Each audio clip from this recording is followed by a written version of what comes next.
Welcome to the Bombadcast. This is it. Woo! Wow. Can't believe it.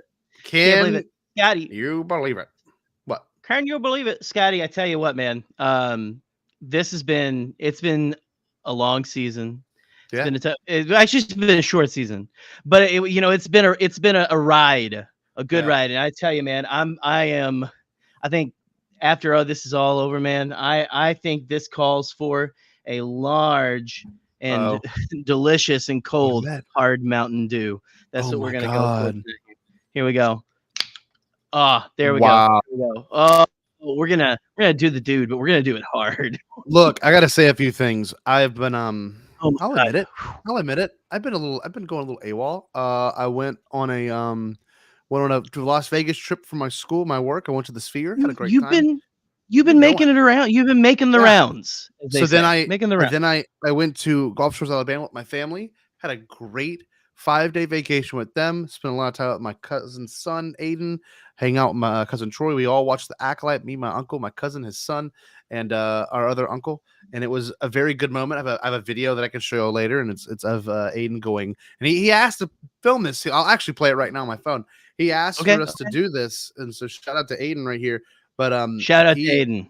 Aiden's great. Aiden was at the wedding. He was the ring bearer for Katie and I. And this is by his request. This is not by me making him want to play this. Like he's like, this is what I want. Uncle, he calls me Uncle Sock.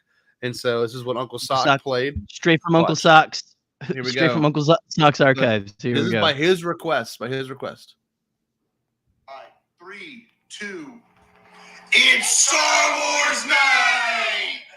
That's what he wanted to hear. That's what he wanted to do for the video. When we watched the Acolyte, it was beautiful. Beautiful moment. That is immense. I love that. I discovered one thing too. Beer salt will ruin you. That I learned the hard way. That's beer for a salt? whole different beer salt will ruin you. Okay. What the hell is a beer salt? We'll talk about it later. Our wonderful guest host. Guest host. I'm so excited. The last one. Not forever, obviously. Maybe for like a couple of months. Maybe for a couple of months. Joe Organa has been such a beautiful help, handsome help, studly help. Jerry, how would you describe Joe these past few months? Let's be real. This past June, July, and June. Tremendous. Yeah. Throbbing. And sensually wet. I think is how Joe has been. I think he's been just a little sensually moist, and I appreciate that about him. No, Joe has seriously, in all seriousness, we need to bring him in. But Joe's been just an absolute dream to work with this past season, and I honestly think Joe should come back more often, frankly, because he comes back all the time. He comes on mine. It's inhumane that you keep him in that dog cage all the time. So I know. I'm worried about him developing arthritis too early. It's okay. I make sure he gets daily lotions. The one and only Joey Tight Pants Organa. Joe. Oh my gosh, I can't believe it's coming to an end. Oh, I'm so used to coming and coming and coming. I'm not used to ending. That's true. Hi, thank you so much for having me, and don't worry about me, Jerry. It's got to make sure I'm fully lubricated at all times and fully stretched out. So when he shows me that little box, I feel super comfortable. I feel ready. I feel like that's where I'm meant to be. That's where you're meant to be. Locked away. Naughty little boy. That is like a little princess. That's precious. Like a filthy little doll. Precious. Man, I love you, Joe. Joe, do you like beer salt?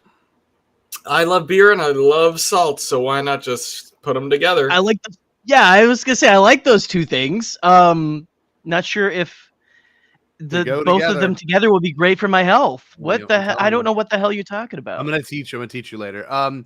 Not only do we have a recurring, a rotating host like Joe, who's done this every episode so far, but we have someone for the very first stream we did on this show. Oh my gosh, yes. What? One of my favorite people, one of the biggest sweethearts in the Star Wars fandom, but she'll also tell you like it is, and it's beautiful, and it's special to me. The one and only Ray Bombad. And you're not even ready. You're not even ready for this outfit. Here we go. Get ready. Oh! It's giving mother. Okay, I don't even know if I can fit my headphones over the wiggle up on my head. Hi, it's Oh Beautiful. my God! Can you get closer, Reagan? I want to see the details on the face for those that don't see it. Look at this. The whole outfit. Beautiful. The actual dots and everything that the sisters wear on Brindock. Oh my God! Gorgeous. Wow. How much time did you spend on that? That is like absolutely incredible. Well, this is, if you can see that there is that I sewed. I had to cut holes when I didn't use this cape for May. So Yeah. I had to sew it back up. This is duct tape. This is puffy paint. And I have to shout out the employee at Michael's in Chelsea, who I came in like absolutely frustrated because I bought all these stick-on jewels and I couldn't get it. They weren't working. And I told her exactly what I was doing. And she was just like aisle 59, like fourth parallelogram, like how you can keep that information in your head, I don't know. But she was so chill. She knew exactly where to point me, gave me the right thing. So the shirt worked out scary perfect. And I'm really, really happy. But yeah, no, it didn't. It actually was not all that time consuming. This is stapled and not sewn. So it's like itching the shit out of me. But Reagan, I'm gonna be real with You're saying that like it doesn't make any less impressive. It makes it actually more Amazing. impressive that you are held together with puffy paint and. I have my cartilage in, but you can't see because it's under the headphones. I want to say this though, Reagan, you could really pull this off at a convention. It works so well on you. Like honest to God, like these Jedi robes are absolutely. Kind of amazing. I would wear these to work, but I would not wear these to a convention because they are not the quality of that. But what you did on I wouldn't wear these outside of my apartment. I'm just being honest. I wouldn't wear these outside the bedroom. Oh, damn. Our next guest host, which I'm so excited for, pumped for, has done every finale of live action shows. I'm pretty sure we've done with Adam since Book of Boba Fett. We've done actually I'll let him tell you. Adam knows more than we do. One of my favorite people in the space. Adam and I text, I would say like every other couple of days, and Alien Romulus is coming up, and I'm so excited to talk about that with Adam as well. Oh my God. We're gonna talk about the podcast. We'll do that in August. Adam, we're gonna have you back in August, guaranteed. We'll talk about some Alien. Alien. Yeah. Anyway, welcome to the show, as always, the one and only Adam Frazier. Adam, what's going on, baby? Hey, what's going on, guys? Thanks for having me. I am centrally dry, by the way. I love that. Fair enough. Amazing. That's fair enough. Good. I'm out of paper towels, so Yeah, I'm excited to talk about this wild ass finale, and also Uncle Sock was my stage name back in the day. So Good. That's excellent. Which ones have you done with us? You did Book of Boba Fett. Book of Boba Fett, Mandalorian season 3, Obi-Wan, Ahsoka, and here we are now. Wow, rounding it out. How beautiful is that? Okay, so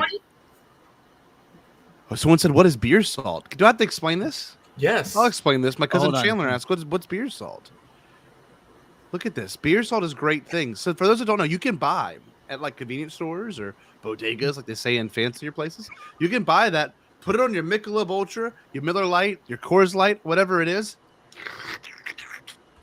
And it just adds much flavor to, it's like lime flavored. It's like kind of high concentrated salt on your beer. Jerry, I'm going to send you $10 to go buy that once your parents leave. I'm gonna make sure you know. That's what I'm gonna do tomorrow for Friday. Yes, 100%. I'm gonna look for jobs, go buy beer salt, and hopefully the twain shall not meet.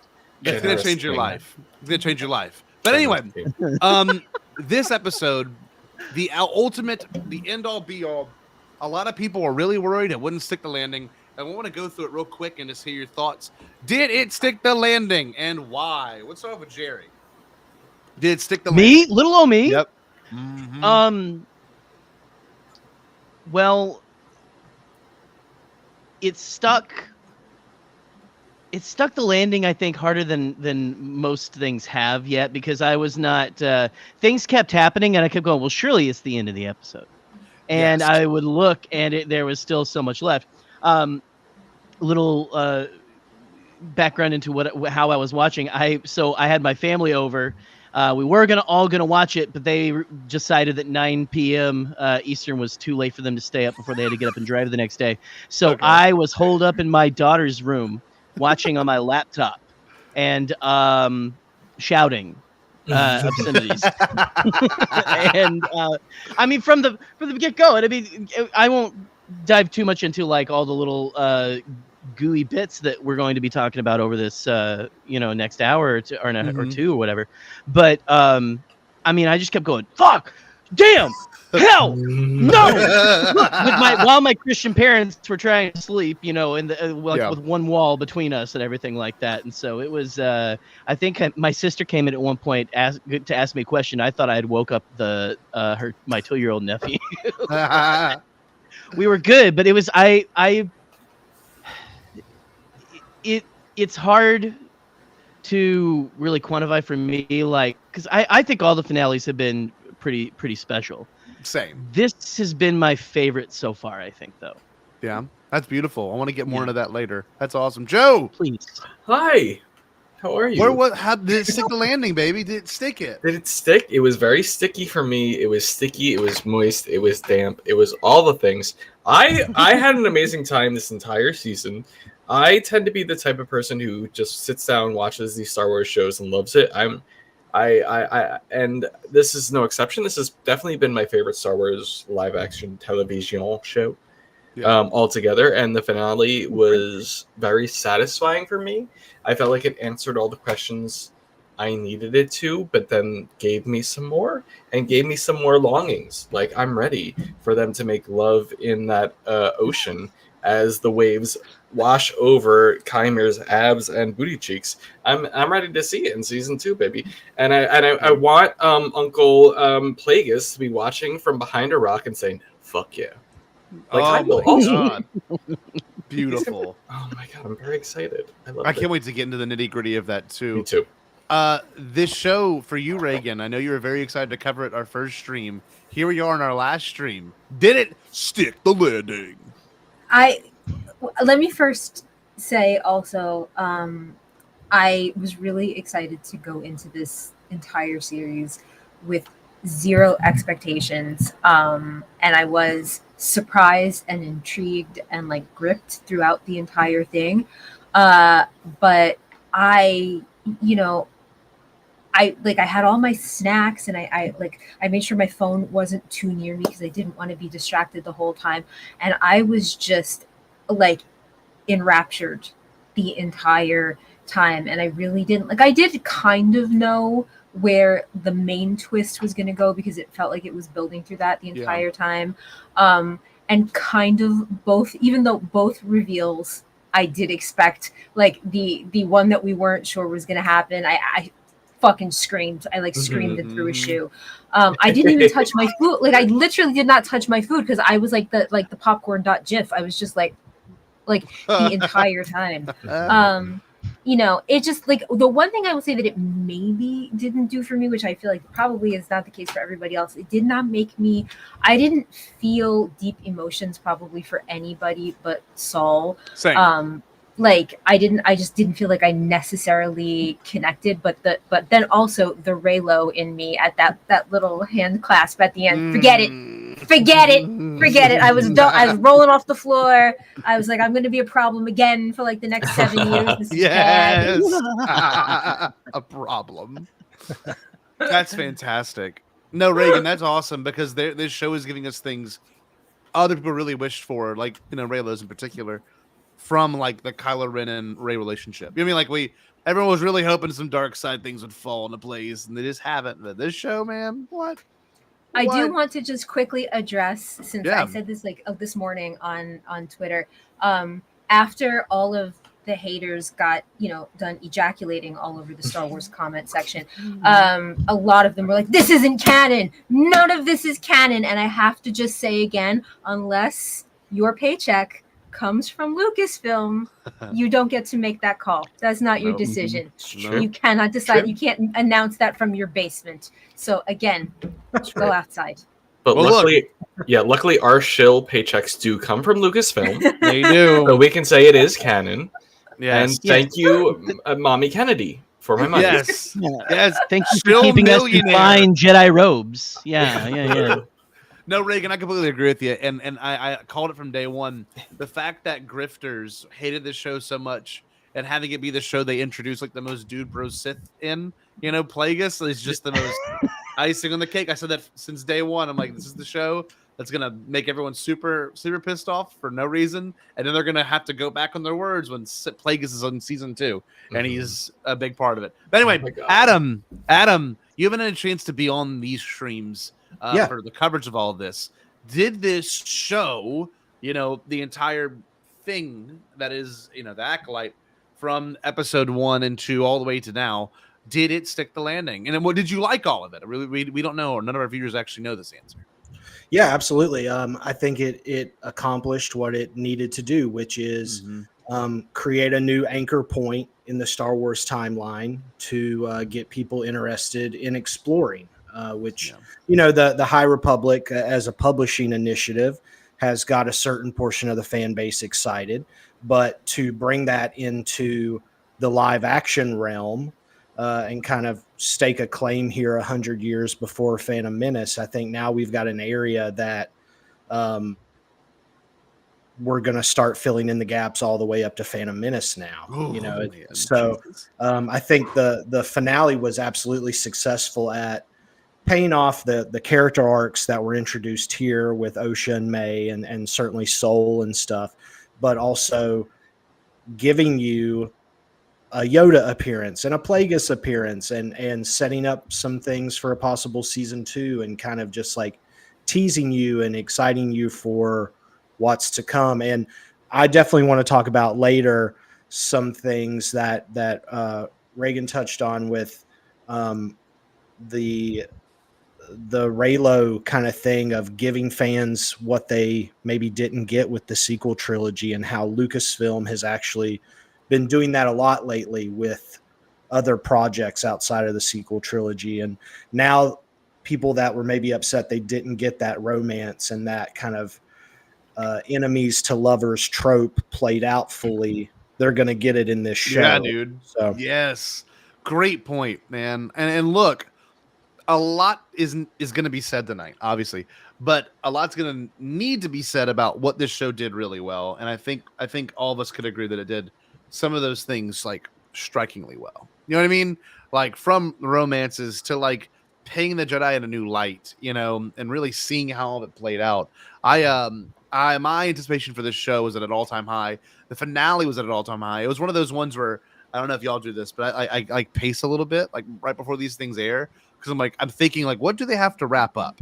Because Book of Boba Fett had the same exact thing, Andor had a lot to wrap up. Ahsoka had a lot to wrap up, and like Kenobi had probably the most weight. You know what I mean? And like, I was just waiting. Like, how is this all going to wrap up? And it wrapped up really well and left a lot of doors open, but not in a bad way, and like a really cool open way, which is nice because sometimes they just, like I loved Ahsoka and it was a great finale, but also like the door is left wide open on that show. That show did not feel like a season one. That show, like I feel like season 1 of that show is still going on. You know what I mean?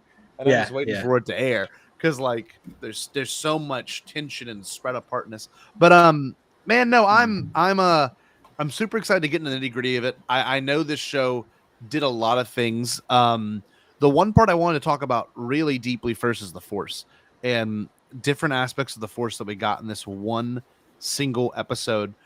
When Chimere is trying to get the helmet off Osha, what do y'all think that was? Do you think he like tapped in to her dark side nature and he saw something and he saw Brindok? Like, what was that all about? Is it embarrassing for me to say that I was quite confused? I was too. No, okay. I was too. Genuinely.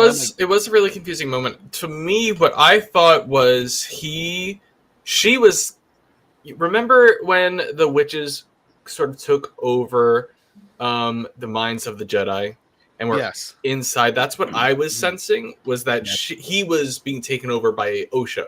Like she was in his mind. He was there because his eyes turned black the same way Torben's Yeah. did.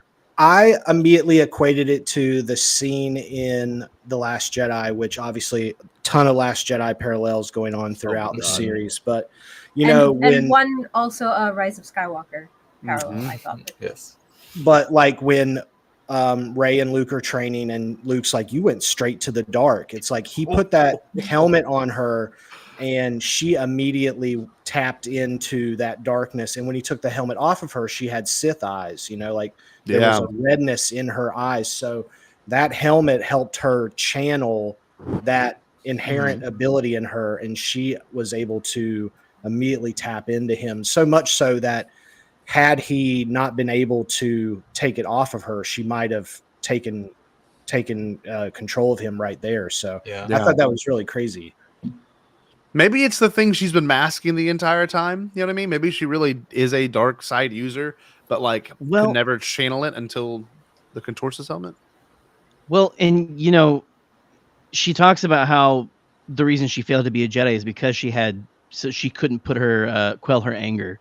She couldn't get rid of that rage and stuff. And so I think that you put the sensory deprivation helmet on, and the only thing that's on the surface, is that rage, and that just seeped out, which is very interesting because she doesn't seem like she's quite that rage filled, especially at the end. But it's a really cool.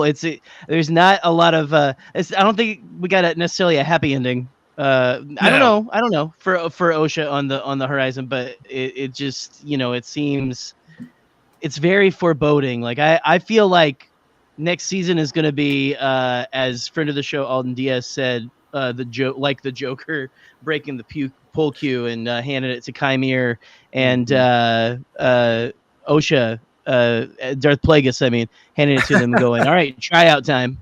Let's see who gets to be I think he's going to end up going for Osha because I think Osha is clearly more powerful than him." Well, and it seemed. Sorry. Oh man, we got all excited there. It also seems pretty obvious that they're going because it's it's Star Wars. Like they're going to play up the romance, and then obviously Sith being the Sith, there's going to be some either Osha's going to fake affection for him, or there's going to be real affection between the two of them, and one of them's going to have to kill Osha's going to have to kill him to prove her loyalty. Obviously, well, and I wonder too. We can't downplay the importance of the Ascension ceremony and the fact that it wasn't completed, and the fact that May went through with it and Osha didn't, and here we are on the other side of it, and Osha seems to have all of this darkness in her. Oh my God! That May really doesn't maybe seem to have now on the other side of things, and so did the Ascension ceremony kind of purify May of that, and is that why May ultimately isn't the best choice for Chimere? And was the Ascension ceremony ultimately maybe the purpose of that to join May and Osha back together into one body? God. I'm sort of wondering if there's something left to be done there, that because we still know nothing about her clan, and they were exiled for doing some crazy dark shit, and so a season 2 storyline, could that be potentially, Chimere and Osha trying to find out more about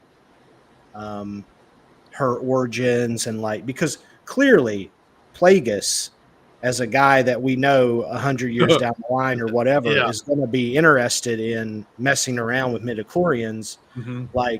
They're going to want to figure out this power, right? So I don't know.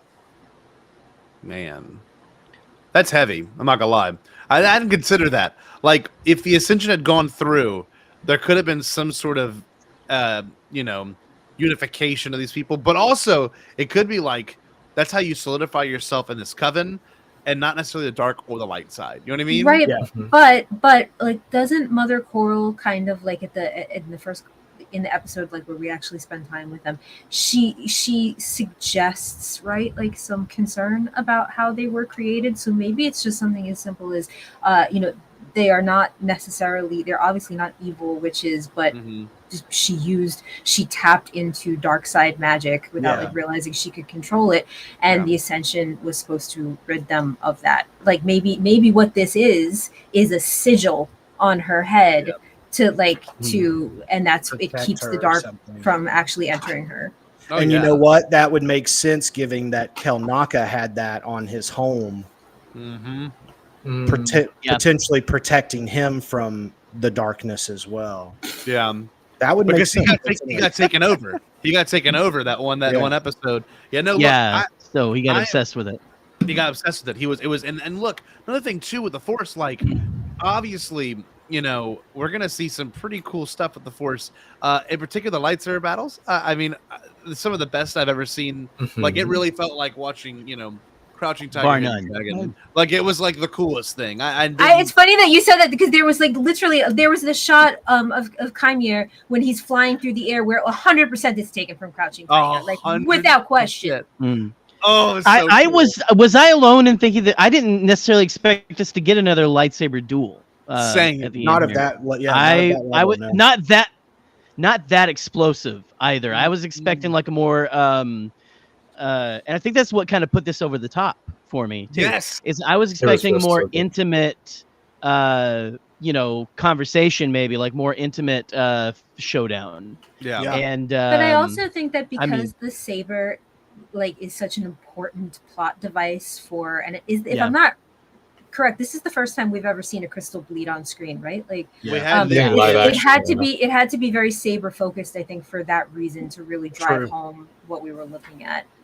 Right. And we never seen a character turn face or turn to a villain so quickly. Anakin's we kind of understood. You know what I mean? Anakin's was very, very manipulated to that point. Whereas within this one episode, Osha goes from episode 6. Osha's still kind of on the good side. You know, she's tempted a little bit by Chimere, but by the time episode 8 airs, like she is fully in this dark side shit. And like, you know, it takes, you know, the death of Soul to bring that out in May. And like, man, I'm not gonna lie to y'all, that death scene, the first time I watched it, I couldn't believe what I was watching. The second time though, and he looked at her, I started crying.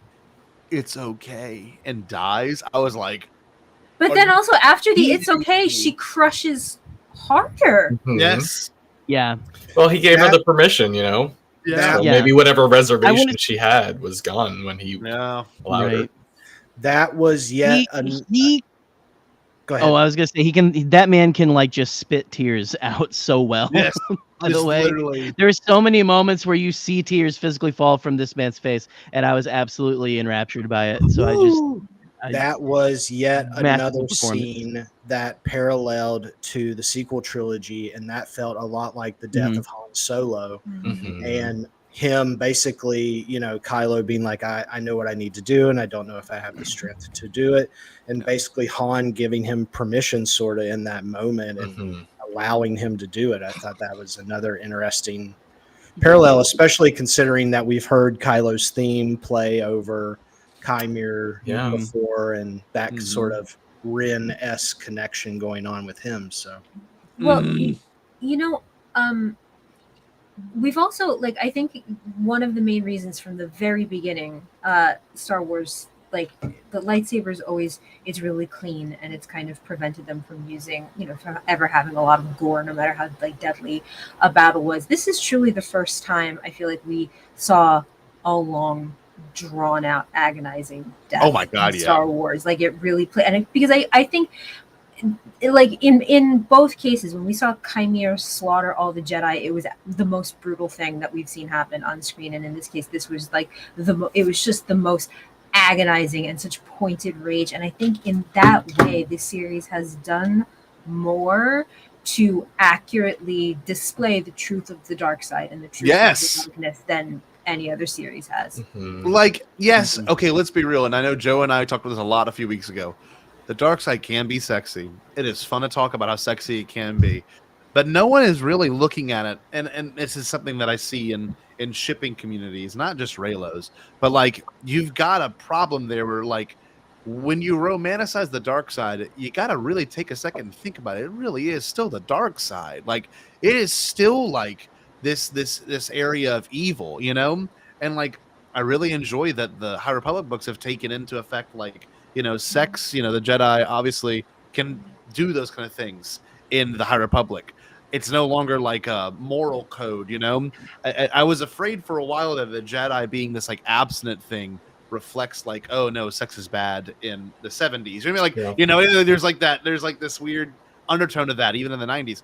But like obviously, if Anakin wouldn't have fallen in love with Padme, they wouldn't have had a kid, and like that's the idea of compassion and everything. But what I'm essentially getting at is these people are still dark characters, you know what I mean? And they are still tempting and pushing each other to places that they don't need to go and they shouldn't go.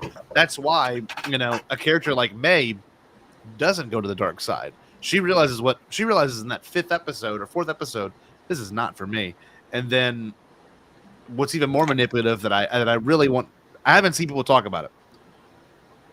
Even whenever May was talking to Soul, Chimera was still trying to pull that shit. It was like literally it's like a crush. It was like a side piece, kind of like, yeah, that's the dark, like she'll trying to like flirt her into the dark side. Yes. Still trying to be her master. And I'm like, that is where the dark side is bad. Like genuinely. That is because you've got Osha, who's already fully in that shit, like convinced she's about to go kill Soul. May is not nowhere near it right now.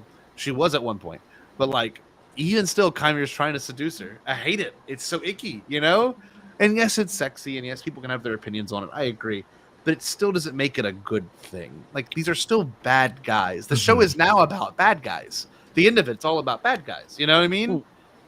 And I mean, that's what it ultimately was from the beginning. We knew from the beginning, this is about the Sith. This is what the Sith are up to right now, And so that was a very Sith thing. By the way, you're talking about Chimera standing off to the side was it with May, right? Or something?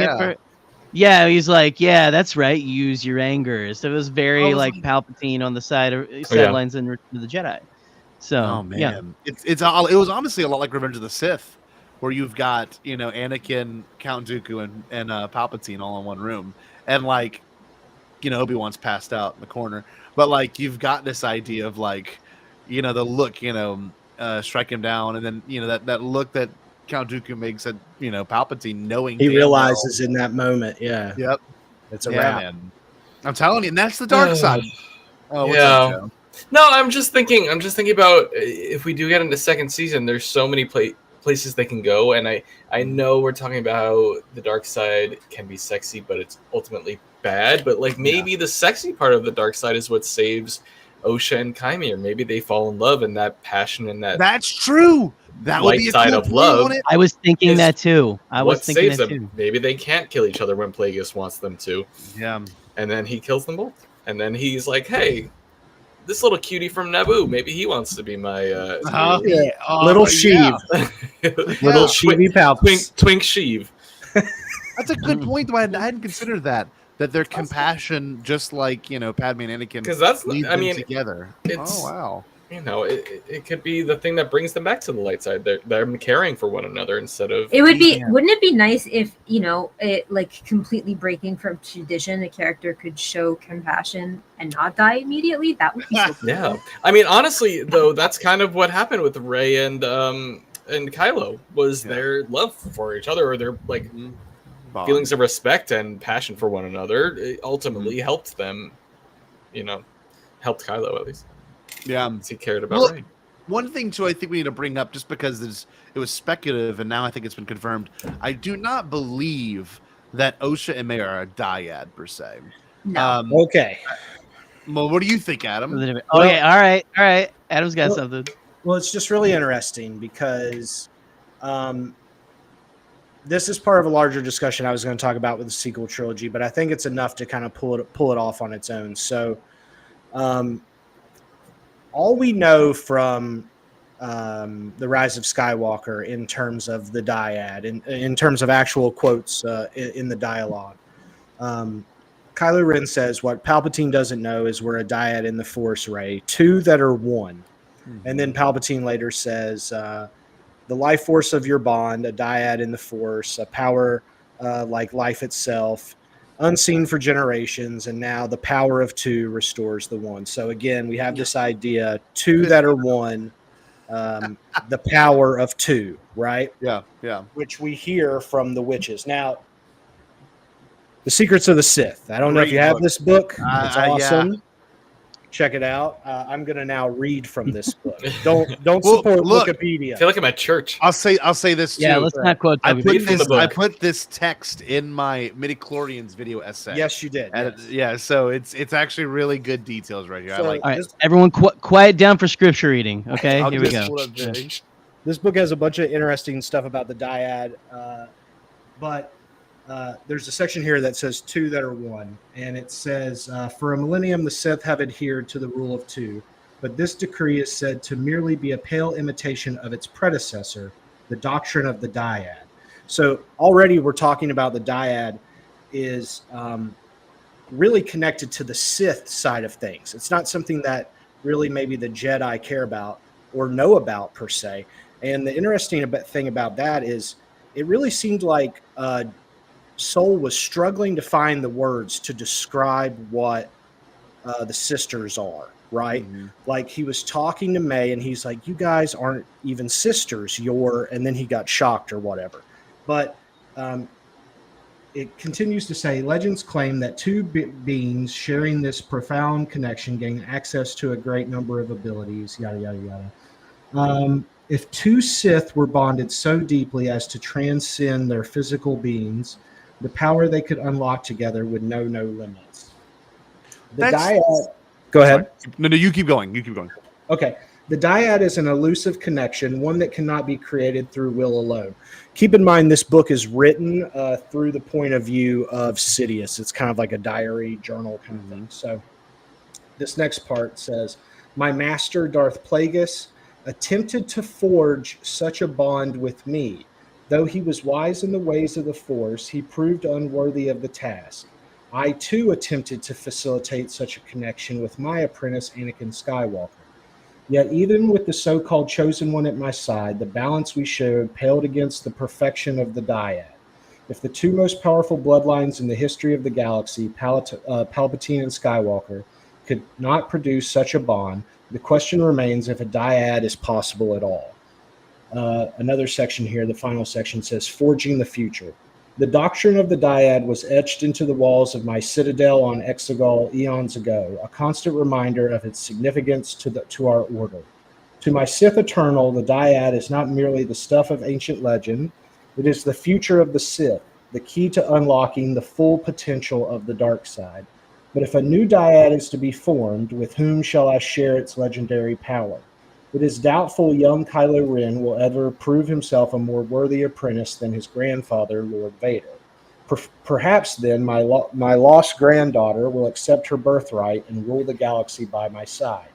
My visions have not yet made that clear. Only one thing is certain. When a dyad returns once more, it shall usher in the dawn of a new era, and I will be there to claim its power in the name of the Sith. There you go. So, I think that actually does a better job of explaining the plot of Rise of Skywalker than maybe the movie does. But yeah, honestly, anything that talks about the plot of Rise of Skywalker, I'm like, yeah, I fuck with that. It's anyway. So list we got Woodsy here saying, I bet Sheev had one of those diaries with the voice password from the 2000s. So what's really interesting to me is that the way that we seem to be talking about the twins in the Acolyte is almost the reverse. We seem to be talking about one as two, not two as one, right? Yeah. But so is that different or is that the same? You know, I don't know if we have enough information to know that. But did Soul say that you're the same person? That you two, right? Or am I? Yes. So are they? Go ahead. Sorry. I was just going to recite their little rhyme, which is, you're with me, I'm with you, always one, but born as two. So born as two seems to fit the same definition as what I just read with the dyad, right? Yeah. Mm-hmm. So, you know, as above sits the stars and below lies the sea, I give you you and you give me me. So I don't really know. I mean, are we seeing, you know, what is going to be perceived as a dyad? Because, you know, I mean, to me, I sort of fold this into, you could very easily read Palpatine's line now in Rise of Skywalker, unseen for generations. Yeah, and that's them. Is he referencing this? Exactly. Yeah. Yeah. So, or could he be referencing Chimera and Osha? Because Chimera has said, I'm looking for the power of two. Mm-hmm. And we know that we saw the scene with him healing Osha. Mm-hmm. We've seen Rey and Ben healing each other. Mm-hmm. So are we now saying that Chimera and Osha are the dyad? Yeah. Wait, but just to cotton pick in a second, I just had a thought. You know, I said in the very, like the first episode, obviously that poem is a play on as above, so below, which is like, you know, in metaphysical circles, it is absolutely a reflection of how like your inner world becomes your outer world, etc. ad nauseum. But now I'm just thinking, now it just occurred to me, what if the magic that Mother Anastasia was trying to do was that she made one force child, but that force child had an enormous amount of darkness in her, and she tried to remove the darkness, and one of the, like, in doing so, made another child that contained all of it. Yeah, it's it's totally possible. I mean, I just don't think we know enough yet to say what's really going on there, and I think part of that's purposeful. I mean, I think you leave stuff like that blank so you can explore it later. So hopefully we can. But if what you're saying is correct, you know what else I could see totally happening? That's such a, like, they could plant that seed if in fact they are a dyad, but some part of what I'm saying is also true, then you could easily maybe later say like the same about Rey and Kylo. Sure. Like somehow, some way, one of them held all the darkness and one of them didn't. But no one is ever not redeemable. Well, look, too, another thing we have to really reflect on for a second, because this now, in a way, of course, rewrites canon, or it couldn't. We don't know. I mean, we know that more than likely they're on, where's the Cortosis mines at? What planet is it again? It's on Geonosis, right? It's on Geonosis. No, it's not. No, it's from where Dooku's from. Baldimnic. Sorry, I was close. Well, wait a minute. I thought in the in Thrawn alliances, or don't they talk about how like Dooku's planet was hoarding all the Cortosis? I don't remember that part. I can say this much: in Legends, that's where Plagueis and Tenebris were. Whenever they were mining Cortosis, and like obviously Octo is Octo, that unknown planet that looks like Octo, could Nocto. Nocto. It could be or Oct 3, as I called it the other night, which is No, but what I'm getting at is, and what we have to think about too is, this could still align with what happens in the Plagueis novel, which would be kind of cool, or this could completely rewrite it in a great way. And I know I saw on Twitter someone's like, a whole coven of lesbian space witches, really? You know, that's where Plagueis steals his ideas from. And then someone under it was like, why not? This sounds like the most EU shit ever. Like, don't act like this is honestly crazy. Does. The only difference is that in the EU, the witches would have their titties out. That's literally it. Yes, they would be. That's true. And they would just spend a little too much time describing like the shape of the breast, which would be like really uncomfortable. All be wearing like, come on, man. Yeah, like I came here for Star Wars. Suits, and they would all be Twi'leks and have double-sided lightsabers for some reason. But it would be fine. Wait, also, now that I'm thinking of something, I don't mean to like backpedal, but could somebody in the chat tell me if I'm crazy? Because I am 100% sure that in one of those Thrawn books, it has something about that Sereno gets all of their money because they have a shit ton of Cortosis. Let's see, Thrawn Alliance is Cortosis. Let me see. You said that's from the Dooku Jedi Lost book, right? Maybe it's from something. I remember. There is something. I know that you're thinking. Now, I always get Jedi Lost mixed up. Okay, hold on.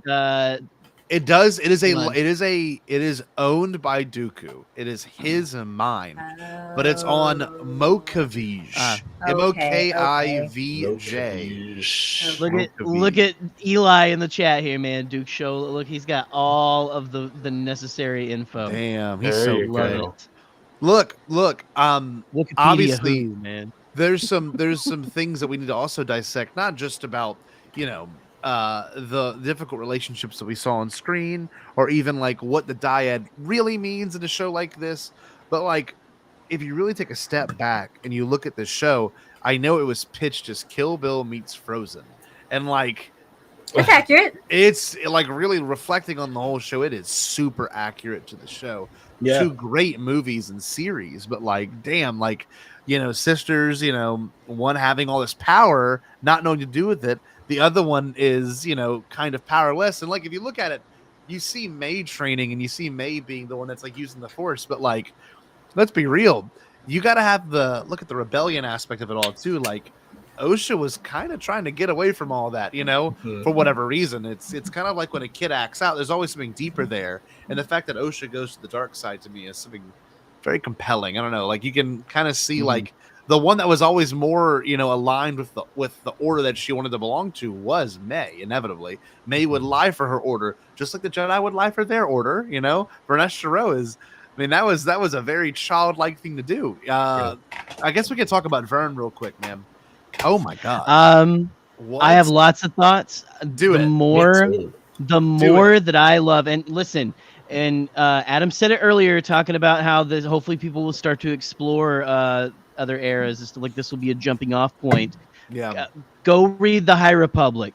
There's so many people, and like I love Scotty, and I won't include him in this, but you will love these books, because now people are going to see Vernestra Rwoh and her connection to Chimere, her like one of the first Jedi in a while that we know of in a while, that has a Padawan who falls to the dark side before Anakin, before any of this kind of goes down.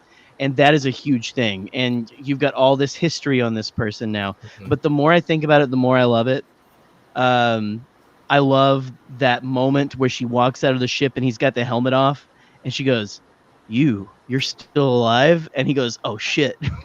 Yeah. His Magneto helmet. God damn.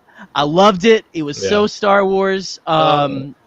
Probably my top thing from the episode, honestly.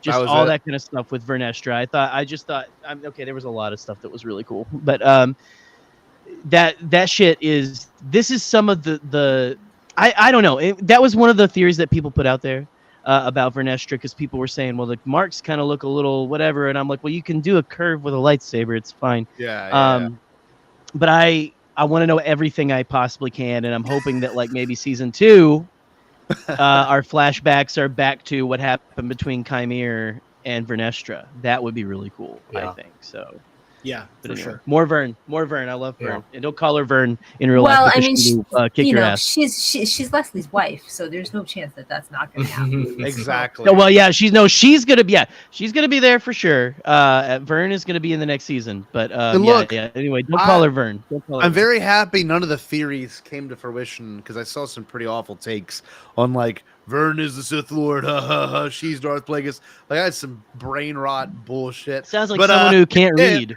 Yeah, honestly, that was the most garbage fucking nonsense I ever heard in my life. All that being said, though, it's so much more admirable.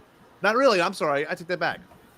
How it was handled was not admirable, but like seeing all the context of it laid out, it is the only way you can have a sufficient alibi against all of it. No excuses at that point. They saw Master Soul dead. She could have easily have written it off as, it was a murder suicide, and he went crazy and he killed himself. You know what I mean? Like there's so many ways you can write this and do this, and I am blown away that they did it with that. I also think that a good reason to do that is that that could make next season focus on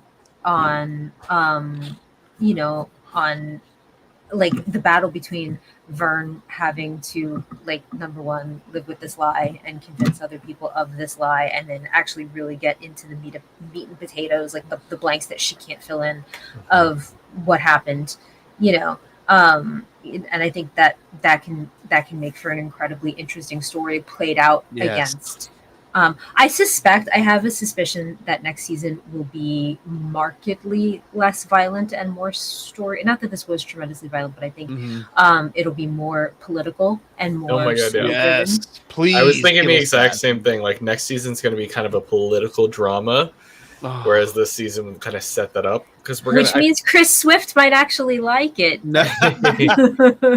Look though, like, what are you gonna say, Adam? I was just gonna say, yeah, I see the Jedi storyline in season 2 kind of being this Senator Rayencourt that they introduced, who I thought was awesome. Yeah, he did great.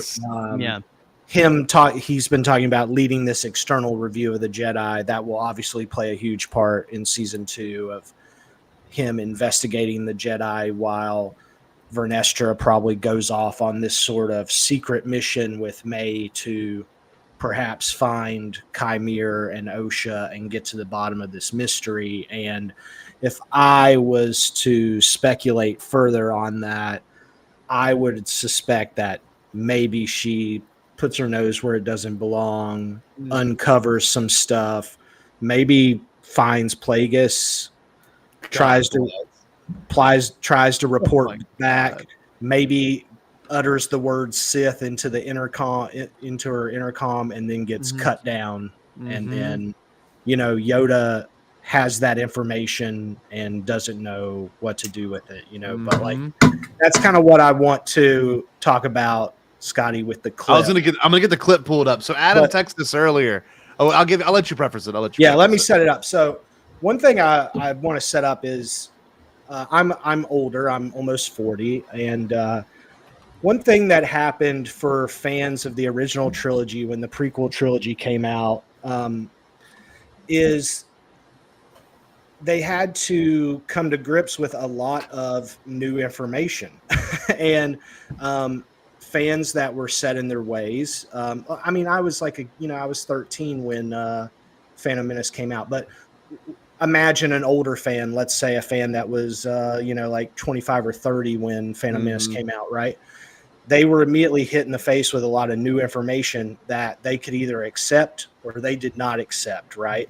Yeah. And they either grew with the franchise and continue to be a fan, or they decided they did not like Star Wars anymore, right? And so a good example of a piece of information that might do that is like Anakin built C-3PO, right? Yeah. You either have to get on board with that information and kind of accept it, or you throw a tantrum and write a 25,000 word blog about it and say George Lucas ruined your childhood, right? Yeah. And so what's interesting now is, 25 years out from Phantom Menace, the prequel generation is starting to come to terms with that a little themselves, right? Like we're getting a show here that is recontextualizing stuff about the prequels. And for a lot of people, it's changing stuff that maybe they will or won't like. And right now, I don't think it's anything super serious, but a good example of this, of really dumb stuff, is like Ki-Adi-Mundi's birthday, right? Like, it means nothing. It means nothing. Nothing. Or like Plagueis' birthday or whatever. Like Star Wars Theory was like, oh, he should be 15. He should be 15. Like, who gives a shit? No one cares. No one cares.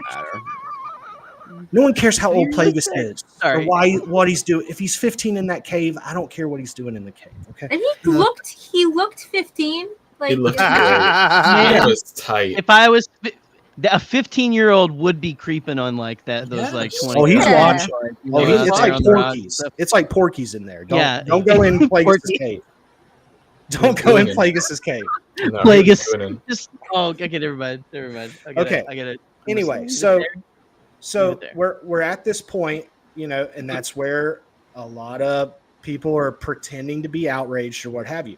But what's happening that's very interesting, and there's areas where the prequel trilogy can be recontextualized, and I think that's what Leslie Headland and Filoni and filmmakers in this new Lucasfilm are going to be looking to do. I mean, obviously Kenobi did that to a degree, right? They went into a gap and they put some stuff there, and you either liked it and agreed with it or you didn't. And okay, let's move on. Okay, so the final scene of this season with Vernestra and Yoda, okay? To me, it's a little scene that sets up season 2, but This scene to me completely recontextualizes a major scene from The Phantom Menace, and it also completely answers a question to Ki-Adi-Mundi's appearance earlier in the season. So, Scotty, just hit play, and I'll tell you when to stop it. Yeah, just take it for what it's worth. Watch this scene. Think about what we just watched. And watch the way Yoda and Mace look at each other and what they say and yada, yada. Here we go.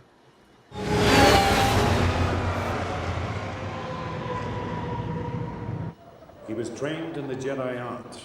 My only conclusion can be that it was a Sith Lord.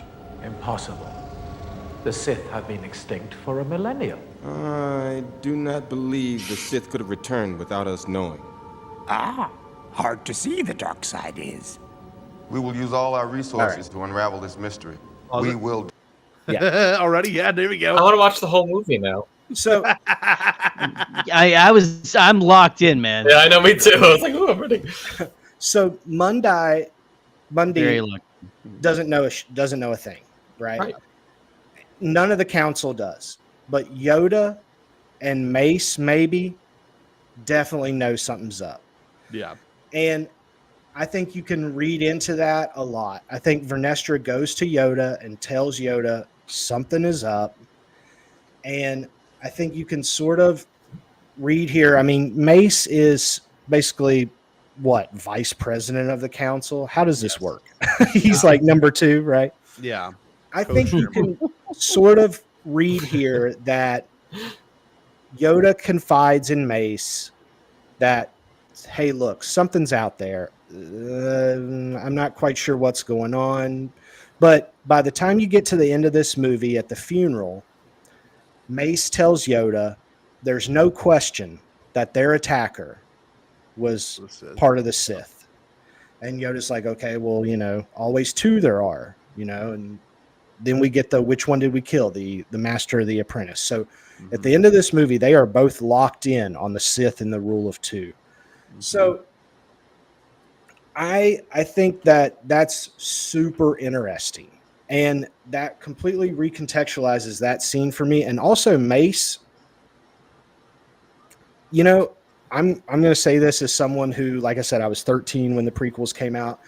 I went through a roller coaster ride with the prequels. I liked them at first. Then as I got older, I did not like them. Then I became an apologist, and now I've just accepted them and I love them, for what they are. And but I have always sort of had that weird relationship with them. But one thing that's remained steady till this very moment is I've never liked Mace Windu as a character. And the reason I've never liked Mace Windu is I've always felt that I love Samuel L. Jackson as an actor. But as a character, I've always felt that Mace Windu was just unnecessarily harsh on Anakin as a child in this scene, right? And I've always felt that, if Mace would have shown maybe just a touch of compassion to Anakin in this moment, maybe he wouldn't have become Darth Vader, right. And so I've always had a problem with Mace. And I also, just as to put on a film critic hat and sort of just analyze the prequels in terms of the dialogue and the acting. It's not Samuel L. Jackson's finest performance. You know what I mean? Yeah. It's a little stilted, but that's another story. But just to talk about Mace as a character. But if you can follow my line of thinking that Mace is perhaps in on this, that he knows something of this story of the Acolyte. Mace is acting this way because he knows what happened to Master Soul. Yep. And Mace knows about virginces. And Mace knows what happens when a child is created by the Force. Yep. And he's scared shitless of Anakin. Oh, of course. And he wants nothing to do with this kid or an ancient prophecy or anything. So when you watch this scene now through the lens of knowing what happened to the Acolyte and what happened to Soul, it just completely changes the character of Mace Windu to me. And it gives his actions throughout the prequels, especially in Revenge of the Sith now, so much more weight to me. especially him going one-on-one with Palpatine, with Anakin standing right there between them. It's just something kind of crazy to think about. Well, look, there's another part in this scene too that I wanted to dissect. As much as I love the beginning of it, obviously, and I know Alex from Star Wars Explaining really talked about it really well. Ki-Adi-Mundi's line right here: "Impossible. This has been extinct for millennium." Okay, that's the point of this character, that he is unaware. The whole point of it is that he is kind of a clueless dumbass. And when people use it as fact, the man ordered a snow cone with the ice flavored snow cone. Yes, ice. He says the ice is a flavor. So that's all you need to know I'm about just thinking that makes me really sad. Everything that Adam said would be like the best, most intricate way to handle it. And it would be really fascinating to see that play out on screen and see it woven in that way. And what they will probably do, I'm just realizing now, since they dropped the fact that Chimere can do a memory wipe, they will probably just make it so that nobody remembers that this happened. Oh, see, if they did it that way, that'd be weak. But like, there's a moment after this as well that I wanted to kind of talk about as well, because Adam brought some amazing points in. There's another part that can be dissected from this too. Sith have been extinct for a millennium. I do not believe the Sith could have returned without us knowing. Hard to see the dark side is. We will use all our resources to unravel this mystery. We will discover the identity of your attacker. May the Force be with you. This next part is my favorite part. Master Qui-Gon, more to say, have you? With your permission, my master, I have encountered divergence in the Force. Okay, that to me, that's the shit right there. Because at that moment, for me personally, I'm gonna move my camera real quick. Hold on, Jerry. I'm gonna put you down there. Hold on. Oh wait, I gotta leave Joe on top. Hold on. Put Joe down there. Put me in the Joe's on top always. For me personally, that's the line that makes Mace's ears perk up. That's the line he's like, "Oh, we heard this shit before." Exactly. It's not happening again. Yes. Like, this is not going to happen, because what happened then, we got to get this guy out of here. I want to hear this. Yes. And then wait, it gets better. A virgins, you say? Everyone looks at Yoda, because Yoda is probably the only one that's ever really dealt with a virgins before, or whatever that means. Located around Yoda just swallowed his gum. That's the line. Mace does not like this. He's gagged. He's gagged right now. Gagged and gooped. A person? Gagged and gooped. That's already happened. We know that's not Bombad. A boy. No. A boy. A boy. They a gender by this point. The cells have the highest concentration of midichlorians I have seen in a life form. Now, this is where I want to just blow my load. But, like, this is true. This is evident. They got the record of it all. You want to shoot your M count. Yeah. Yes, I do. But most importantly, though, obviously the entire Star Wars, they finally said it in Bad Batch, but, like, they've been dancing around the word. But, like, what's Plagueis' whole point? He's looking to see how he can manipulate midichlorians. If Mother Anastasia can find some way to make that one child two, then that is a form of it. And everyone's they're like, this ruins Anakin's arc. I saw that this past season. Not the case at all. Anakin was born of the Force. Obviously, Mother Anastasia, being a person, manipulated the Force to make life, whereas Anakin was quite literally born of it. It is possible he was conceived by the midichlorians. It was possible. Okay, no confirmation. That look. You refer to the prophecy of the one who will bring balance to the Force. Oh my God. You believe it's this boy? I don't presume to. But you do. Oh man. Called him out. Revealed your opinion is. I request the boy be tested, Master. Oh. Trained as a Jedi, you request for him, Finding him was the will of the Force.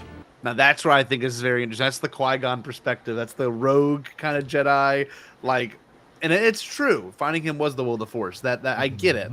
But, like, was it the will of Qui-Gon? Because that's a huge thing we got to look at, right? It's giving soul.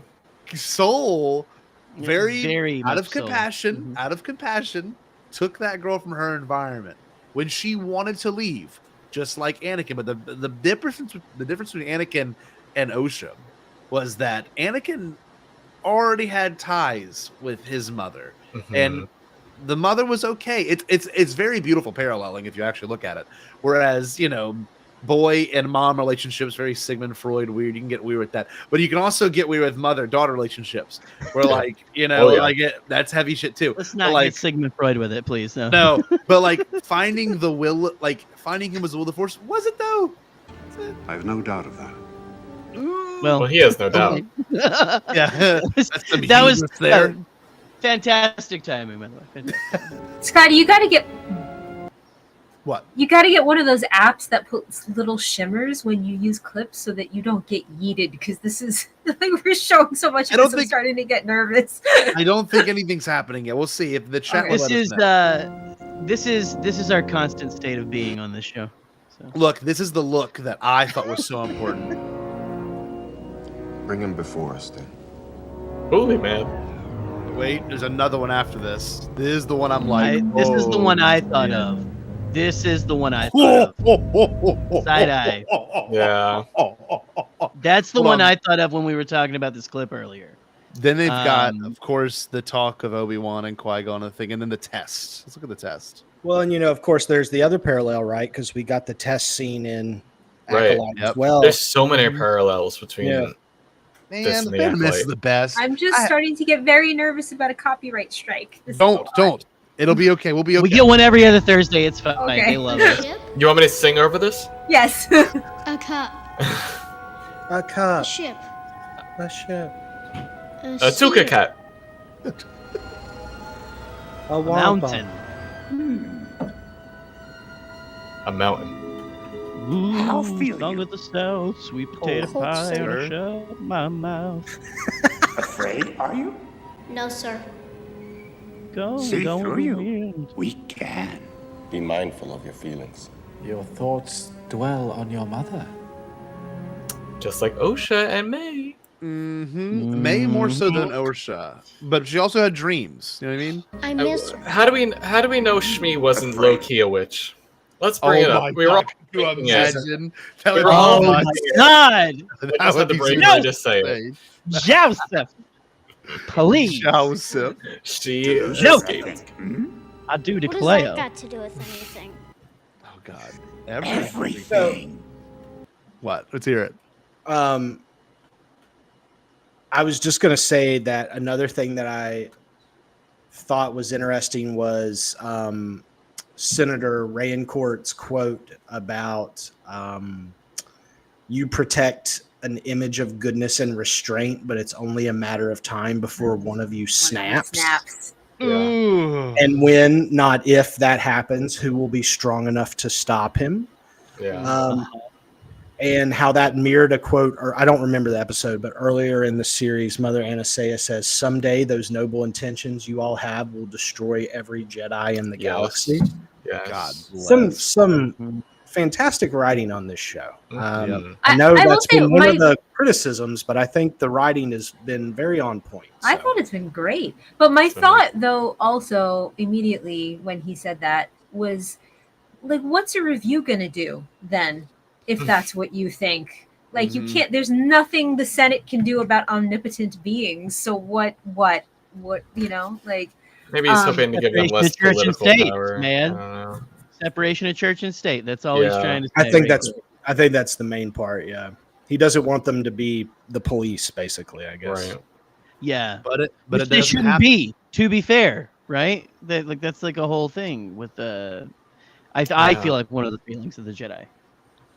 It just doesn't happen, which is so great. What kind of salary do you think the Jedi are pulling down? They got 401ks? Salary? Are they tax exempt? Do we know? Or the Jedi probably tax are. exempt? Scotty, I think you misunderstood what I said before. We have to get you one of those apps that puts little waves when you're using copyright material, so you can't be picked up. Because I'm getting very nervous. Don't be worried. I'm worried. Path to the dark side. Fear leads to anger. Oh my Anger God, leads the to best. hate. Hate leads to suffering. Because, like, look, let's really take a second and look at what happens to Osha. Okay? She is dead set and scared about what is going on in her life. And the second the Jedi come back in, she's worried about it. She's worried about bringing up those untapped feelings again. Fear leads to anger. Obviously, she starts to realize what is going on. Anger leads to hate. Then we haven't seen it yet, but this is going to be the whole next season. Hate leads to suffering. Whole next season is going to be this line. You know, I love that the Phantom Menace is such a big inspiration for this series. I sense much fear in you. Great freaking scene. He's God. So good. Another good one, of course, is the funeral pyre, which we don't have to really watch it, but I just love the we get one in this show too. You know what I mean? Like we get a funeral pyre. We actually get a Viking funeral pyre, which they put them out in a raft and send them, all the way out there. But my God. Can I just point something out that I just noticed? You talked about like your concerns with shipping circles, meaning like romantic shipping circles, and YouTube's giving you ads for Harbor Freight. And I wonder if the algorithm picked up something like. Look at this. It's like Chat Buddy. I'm going to talk to this. Ship you some hammers there. 4 days. Yeah. Oh, and it's going to give us some Trump sticker mule stuff as well. Look at that. Yeah. Now this could get as flack as the music. But yeah, I'll just put the captions on. Oh, there's no captions. Great. But like this scene alone, you know what I mean? This is where the Jedi really start to fall. Yeah. We see this is it. The actual Sith is right there, and no one is picking up on it. You know what I mean? I mean, that's the whole point of Sith too. They want to mask their feelings, mask who they are, and Chimera does it really well. Yeah, so did Jar Jar. Man, Jar Jar is one of the best. Standing right there. Oh, yeah. No, I guess to round up this whole discussion, I don't know if there's any other big, heavy moments you want to discuss, but I do think we should actually talk about this moment. Hold on. I think we gotta talk about Darth Plagueis and the Acolyte. Oh my God, y'all! There are very few moments where I like. Oh Jesus! There are very few moments. There are very few moments that have sent me in a Star Wars show. Luke showing up at the end. You know what I mean? Like, honestly, I don't think you're gonna find any really good stuff about the Acolyte up at the top on YouTube. Unfortunately, probably not. This is actually probably the best thing we could find. But no, all that being said, I was watching this again with a 7-year-old. I was watching this with my 33-year-old cousin. I was watching this with my uncle, who's like in his 50s, and I was watching this with my other uncle, who's also in his 50s. And exactly what I said when that hand came around that corner, I yelled, and I'm gonna cover my mouth so I don't have my kids screaming recording this. I said, "That's motherfucking Darth Plagueis," as loud as I could in front of that little child, and like I couldn't help it. My brain literally just went like, you are seeing your favorite book play out right here before your very own eyes. Yeah. I lost my mind. I couldn't believe it. I knew by that hand. I shrieked. I knew it was coming too, and and foolishly and naively, I thought, I'm gonna log on to Twitter when this episode is over, and all of the fanboys will be placated. They will be quashed. They'll be all the anger will be gone. No, their anger isn't based in reality or in anything. So it's they'll be mad no matter what. They're mad that she said. They're mad she said go to hell, Jedi, or whatever. See you in hell. Even though they've said hell thousands of times in Star Wars. Exactly Han Solo's line in Empire Strikes Back is "I'll see you in hell." That's exactly the same line. So there's precedent. But aside from all that, I too also, like I said, woke up my sleeping family who were trying to rest before driving for a full day on the interstate. I screamed so loud. Me too. I was so excited. I was so excited. I love when Star Wars is creepy and scary, and I like that they didn't make him like regal and sort of like this Palpatine sort of figure. I like that he was creepy. I like that he was scary. I like that he was coming out from the shadows and looking from behind a rock with his long, disgusting little fingers and probably his nails. I was into that. I love it. And they've been doing this whole season with those like references to horror movies and that real terror and like the unsettling music and unsettling scenes.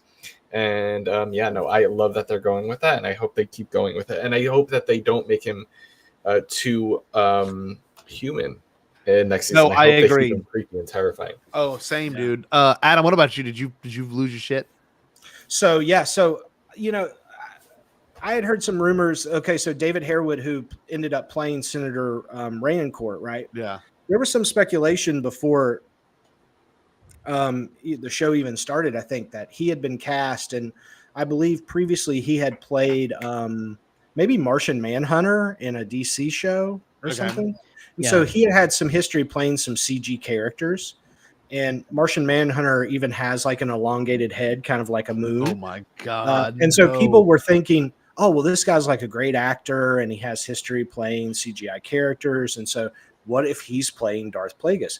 And so he had not showed up in the series yet, right? And so a lot of people were like, oh, he's definitely playing Plagueis, and we're going to see him in this episode. And so I was kind of like, that makes a lot of sense. So probably so. Then when he showed up, there was a bit of a crush inside because I was like, oh, we're not getting Plagueis. There he is. He's a senator. Okay, that's it. We're not getting Plagueis. And then Plagueis creeped out from the shadows like a ghoul. And I was like, oh my God, like did not expect it at all. And I was, thoroughly pleased. I mean, to be completely honest, I read Plagueis when it came out, but I don't have a huge affection for that particular part of the EU. I read a ton of the EU in the early 90s, like the Dark Empire and the Thrawn trilogy and all that stuff. And I did really enjoy a lot of the prequel era EU, but for something about Plagueis and stuff, I don't know if it was just that. To me, I felt like Star Wars was over at that point. Sure. You know what I mean? Yeah. It was like, it was like movies were over, and I really wasn't into it at that point anymore. It's a good audiobook. I would listen to it if you want to take a second and enjoy it. There's some things that does really well for the Phantom Menace, and considering that movie as well, and midichlorians and all that stuff. Yeah. But I just didn't have a super strong attachment to the character, in that regard. Okay.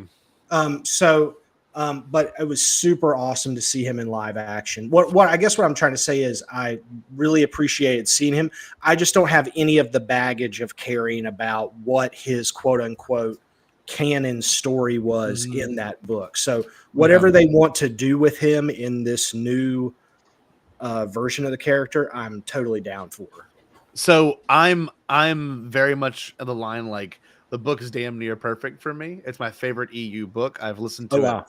I'm listening to it right now. I got 3 hours left. I started it a few weeks ago, and I'm like, I want to listen to it just in case he shows up. And he does, which I called, by the way, from the very first episode. I said that fucker was showing up, and he did. So he's there. And when he shows up, right, it made me really consider, like, oh, this show really is so much more about, like the creation of life than it was anything else before this. Like, that's the central plot. And it was bold to do it in the middle of the episode. Then, like, I'm sorry, damn near the beginning, like within the first 13 minutes. It's basically the beginning. Bold, man. I remember looking at my phone and being like, the show's been on like 14 minutes. Like, what the hell is going on? Yes. Like, you usually wait for that. Like, the Yoda was a good stinger, right? But it's also a good, this could lead into the next, season. Whereas this Plagueis thing was like, before the whole action of the episode happened, we're going to give you a nugget that fans have been waiting for 20 years now, since 2005. And look, I was going to show that clip real quick. This is exciting. I'm not going to play with any audio, but you can see it right here. I was not expecting it to be done this way. Very pull out, very like, feels a little bit like Harry Potter. You know what I mean? Those like the Dementors. You know what I mean? The way the hand kind of comes around there. I was like, and I knew instantly. I knew in my gut. And then it was this shot. Oh my God. So freaking creepy. Is it just me, or did they, I don't know, like they somehow managed to light his face so close to what it is like on the cover, like the on the cover of the book, Yes, Reagan, hold on. Look, I pulled a photo up. This is the exact photo from the album cover. So it does look damn near identical. Oh my god! It is. Wow. Isn't that wild? Terrifying. It's 1-to-1 comparison, actually. It really Yeah, is. I'm gonna go back to it. Oh my god! Look at that. Wow. Side by side. Wow. God damn. Wow. That's nuts. It's crazy. One more time. Fuck. No, isn't that crazy? It's so good. Terrifying. No, Reagan, you are onto something. I'll pull an actual photo of Darth Plagueis up. Like, there's been only I think it's 4 or 5 official drawings from Lucasfilm of Darth Plagueis. So there's not much we can go on. And look, here's the one image. Let me share this image real quick. Yeah, this is the one that I saw. Someone enhanced the actual quality of it. Look at it. This is an official photo of Darth Plagueis, which that's so unfortunate. Yeah, I don't like the nose in this one. This looks one like Ann Coulter. That's the worst thing I've ever seen. Yeah, that one's bad. That straight up looks like Mac Tonight. Yeah. Now, it does. Now If you put this I can get behind. Now this is Go the closer. one that it immediately evoked for me. Yeah. This is the one when I see those eyes, I see this drawing right here. And look, here's the most recent official picture of him. Yeah. They did a retouch up of that book cover. The other really important one. My this little is also- problem with that book cover too, I love that picture so much. Yeah. Is that they do make a point in the book of saying that Sheev is frizzy, and we do know our beloved, our Ian, he is a frizzy man, and they made him a little too sleek on that cover. Yeah, this is the other shot we can use as comparison as well. Yeah. You see a nose, but it's not quite a nose. And obviously, I think they make him look big just for the sake of the art of it.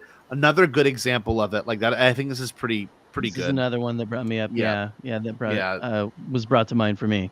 This was great. Now, this is the best image that I see someone enhance. And obviously, I'm sure they did a full render of his face already, but seeing just this was perfect enough. Just the Sith eyes, all of it. And this I don't like because it's someone else's artist rendition of it. You know what I mean? That's awful. I mean, good for you. Good for you. I just not for me. I'm looking forward. I hope there is a Disney Gallery, making of the Acolyte, so we can get a little more into perhaps the making of, concept art or whatever they have that they can show us of Plagueis. We could finally get it, man, because everyone for the longest time thought it was Snoke. I don't mind this one. This one's kind of cool. Look at the nose with the nose holes in the side, kind of like Voldemort.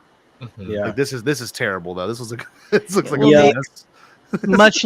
much like that universe, that was written by someone who is a turf and whatever the fuck them. But maybe going will make you lose your nose. Now that picture is from the Secrets of the Sith book. Yes. And that was the only new canon image of Plagueis. Yeah. And so to me, that was almost Lucasfilm saying, hey, we have not decided if he's still going to be that species. So I'm glad he settled on this new kind of tweaking. Yes.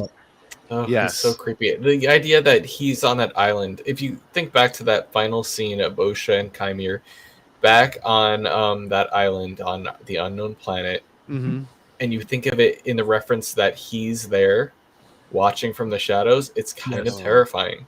And it's awesome terrifying. too, because they're on this planet filled with cortosis.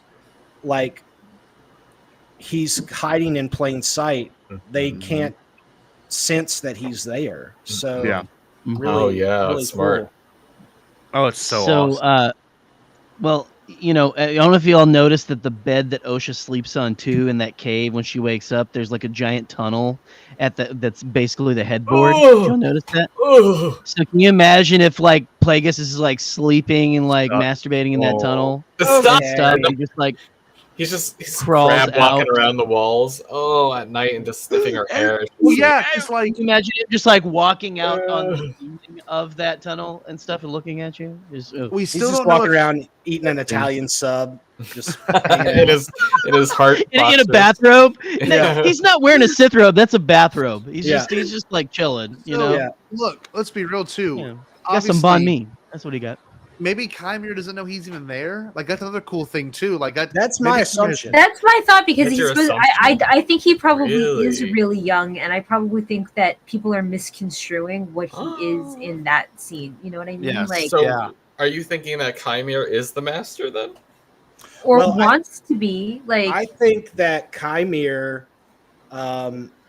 yes, I think we're in a situation here where he was with Plagueis. He decided, this ain't for me. I kind of want to do my own thing. So he's looking for an acolyte to betray Plagueis.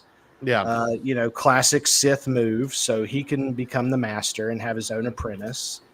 And Plagueis is going to potentially, use that against him here. I think that's kind of, if we look at the way Sith always betray each other, that's sort of, but I think, when Plagueis confronts Chimera about this, Chimera is going to say, hey, this girl was created by the Force. Like, don't you want to know about that? Like, whatever happens, it probably ends up Plagueis and Osha, if it's anything. Which I would really like. And then, in some capacity, I would love if Palpatine knew Osha too. Like, you can do a lot of fun stuff with it. And like, we know who comes out on top. Let's be real for a second. It's Torso? Oh, hold on. Oh no! Oh no! It won't pull up. Do you know that's supposed to be? Bob Newhart? That's Bob Newhart. It's Obi-Wan Kenobi, right? The image is that Bob Newhart? Oh, that is Bob Newhart. So okay. I wanted to round up this discussion. Obviously, there was one last thing I wanted to bring up as well, and it was that wonderful picture of Yoda, but it won't download for whatever reason. But man, that Yoda teaser at the end, were y'all? Was that satisfy y'all? I wasn't expecting it, and I was very excited, and I'm very curious as to what Vernestra is going to ask him. I wonder if she's going to fill him in. I mean, right then and there, or if we're going to see that later in next season. I don't know. It's Star Wars. It's green people behaving like dickheads. Like, I love that. Fuck the green people. It was a great cameo. That to me is a cameo. There is differences between cameos and actual characters in the show. That was 100% a tease.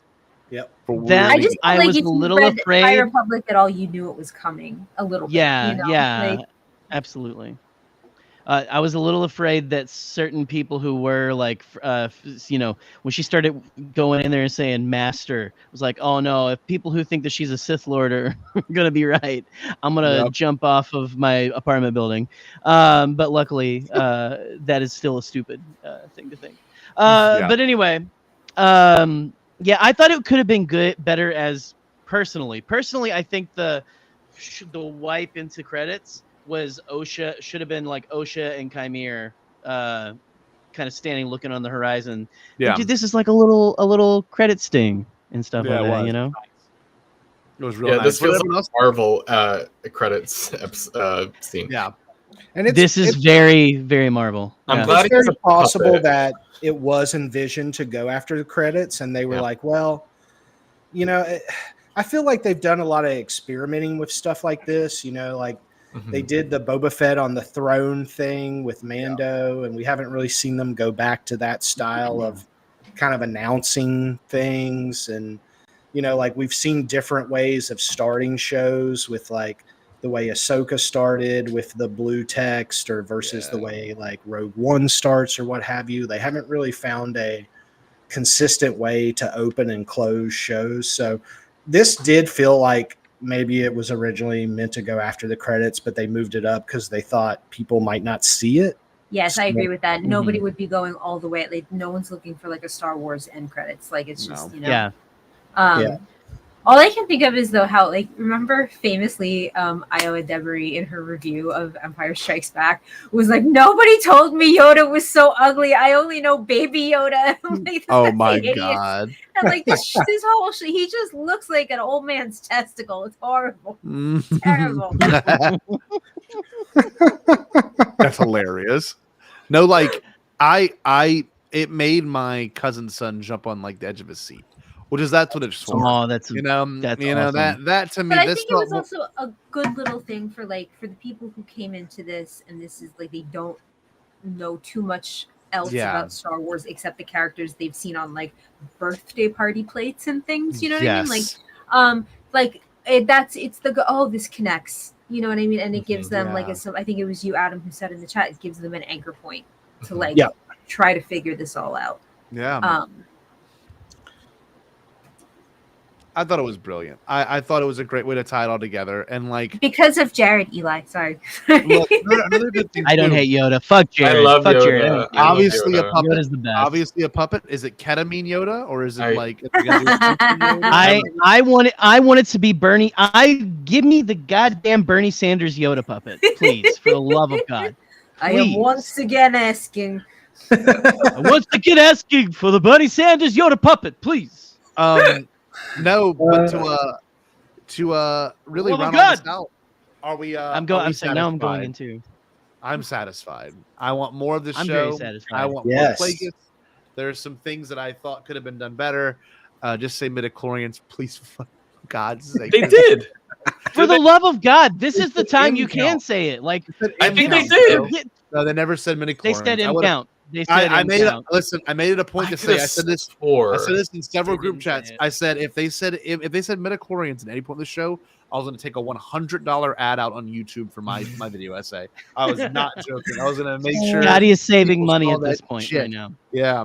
So they didn't say. They said M count, and it was in the 7th. I don't.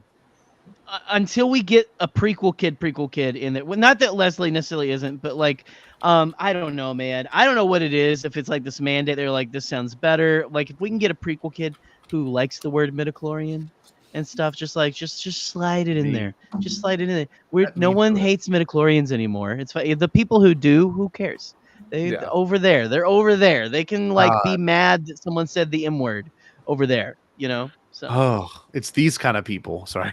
Yeah. Oh my God. I wonder what Davey Havoc does think about midichlorians. Oh man. No. Paralysis demon. Good night. I loved it. Give us midichlorians, Joe. Anything else you want to say? Any last criticisms before we close this thing out? You know what? I loved the show. I was very happy with everything they did. I loved it. I am not satisfied though because I'm ready for more. I want more. I want more Darth Plagueis. I want him to be creepy. And I want to see him writhing around in a little negligee next season. I'm ready. I'm excited. I want to see him playing like a big, like evil organ, like yes, truly. I Phantom of the Opera. I truly wanted to get into it. I saw Holly Fry. She kept posting pictures of Nosferatu. Yeah, it was very Nosferatu. So very Universal Monster kind of vibe. Yeah. But like less sexy, like not Gerard Butler playing. On that chain. song. God, this guy, Miss Stop. He's so scary. Reagan, I know you want to tell a story about this person too. He just doesn't like me. He doesn't like me. You just say that. How do you know okay, that? so this is what happened. I used to manage a kind of like gothy, like punk rock, like sort like in the West Village. Like it was like a step above Hot Topic with like it had like kind of dirtier stuff in it too. And we used to have a lot of musicians come in all the time. And I got that job. I didn't like listen to any of that sort of music, and I didn't dress like a cyber raver or anything like that. You know, I didn't wear demonia boots or anything like that. I just didn't know. But I liked everybody. You know, I was very nice to everybody. And I worked with this girl, Alexis, who was just like, was like the picture of a girl who would be like obsessed with like AFI and like anything Davey Havoc did. And he walked in. I did not know who he was. I was like vaguely polite to him, but I was in a bit of a bad mood. I didn't really like, I didn't help him. I didn't, how he entered the door. He entered and I was just like, whatever. And he kind of just like stood there and he was just like waiting for me to like click into recognizing who he was, and I didn't. And I feel like he could have taken one look at me at that point. I was in like a flowered sundress and like, I don't know, whatever. And it wasn't clicking at all. It was like me. I remember horribly also that we used to sell these like arm warmers and leg warmers that had cuts in them, like as you know, like, horrible. But I've like, been to so Hot like, I was very incongruous with all of that stuff, and like, and I didn't know, and then Alexis came out and made this huge fuss and then explained who he was, and like an idiot, I'm like, oh, are you in a band? Like, do you play music? No. And he just like went stone faced. He made like he got a bunch of stuff and like he left, and then he came back and made this big show of he's like a, you know, like he had like backstage passes and tickets and all this stuff, and he made a very big, him and his people like made a very big point of like giving it to Alexis and just completely ignoring me. Like I was just like standing there just completely like thinking I was gonna get it too, and he just like looked me up and down and just awful. Like I just didn't know. I didn't know. It wasn't my bag. That's the thing, though. Like that's a great story for him to go like, oh yeah, I went in there and she was like, yeah, you in a band? And I'm like, fuck yeah, I am, and I gave her a backstage pass. That's how you handle that. You don't just like go. I wasn't, you know what though, but I was also not attractive at the time, so that probably contributed to it quite a bit. Fuck that. But whatever. Anyway.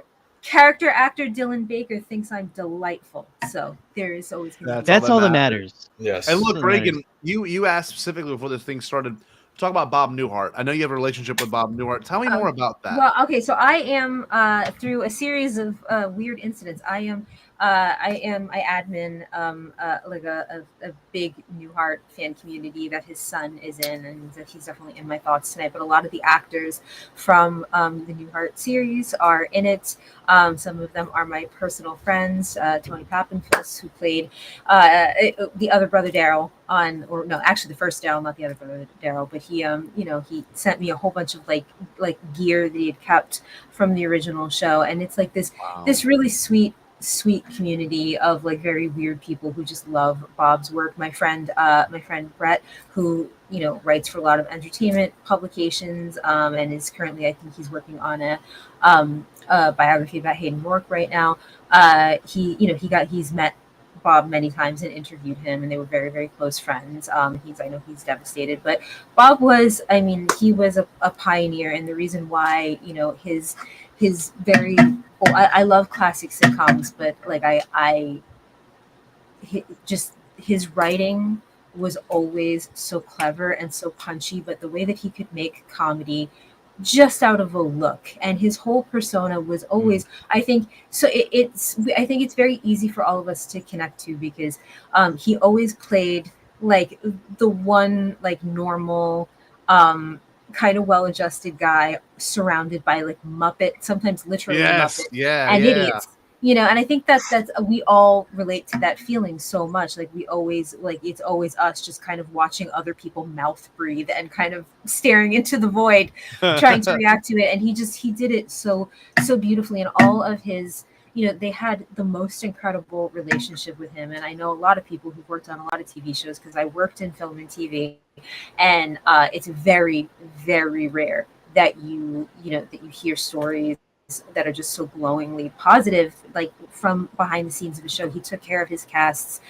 incredibly well. They had a wonderful relationship. He always, like, you know, he always had his long-standing like comedy partners, like they would be recurring guests and recurring stars on just everything he did. He kept all of his relationships for like 50, 60, 70 years. And in, you know, in the last years of his life, he often referenced kind of being like being one of the only ones left.